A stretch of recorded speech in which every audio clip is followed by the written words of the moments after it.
Everything we do is based on 5 steps and 3 steps. When he knows he's going to make a tackle, he is going to sprint and take a good angle to that ball carrier to make that tackle. On his 5th step, he needs to cut his steps, his stride in half. Meaning that if he's running full speed, on his 5th step, he really needs to cut his strides down so he gets his feet under his hips. Once he gets his feet under his hips, on his 3rd step, he immediately is going to execute load, explode, go. What I mean by that is on the 3rd step, he's going to load his body. Go ahead and load. Okay? On his, move back a little bit, Goose. Okay, he's going to load his body. His eyes are going to be up in the armpit right there. Okay? He's going to explode, so he's going to take his step. Hold up, step back, step back, step back. So he's going to fit. So that means his eyes are going to be here. He's going to be up, so he's going to be loaded. So he's going to be coming in like this. And then on his 3rd step, his go step, so he's going to go from here to here as he's exploding in, okay?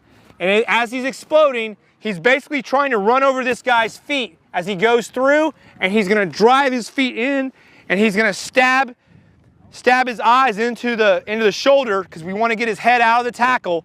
We want to get his head right there. So what's going to happen is, go ahead and fit for me. Right here, right here, right here. Go ahead and load your arms violently. So he's going to be right here. He's going to be unloading. So what's going to happen is he's going to be coming under. He's going to rip uppercuts, and he's going to be trying to run over that guy's feet and drive his hips forward.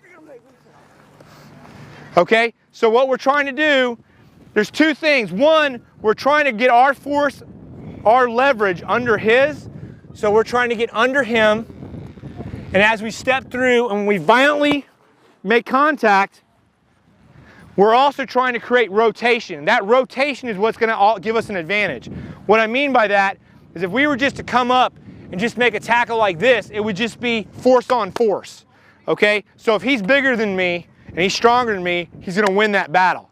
But if I can get my leverage under his leverage, my center of gravity under his center of gravity, and I can get my hips under his, and I can create lift, and I can create rotation, what's going to happen is as his momentum goes forward, and his momentum goes forward, and then they create rotation, what's going to happen is his force is going to override his force, and anything he's got moving forward is going to start to rotate. They're going to rotate together and fall down. And that's what we want. So the other key point here is I don't want my tackler, go ahead and get fitted. Okay? I don't want my tackler, his head here. Because here's what's going to happen. If my head is here, if my head's right here, a good ball carrier, what he's going to do is he's just going to take his hand and he's going to drive his hand right here and move right through him. So what I really want to have happen is I want to get him fitted over here to the ball, so now he can't do that. And then I want to create rotation.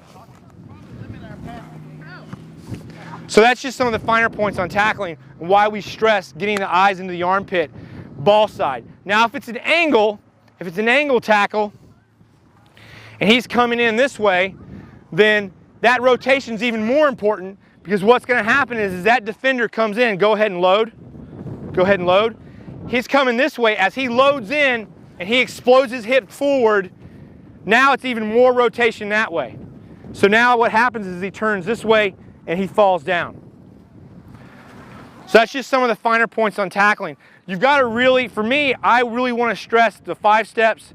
5th step, cut your stride in half. The next 3 steps, load, explode, go. Violent uppercuts.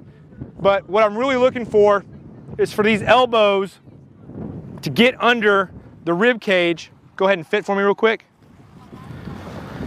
And I want to see him as he comes up and explodes, squeeze his elbows in really violently, because that will create, and see, if you ask Ricky, he feels it right now.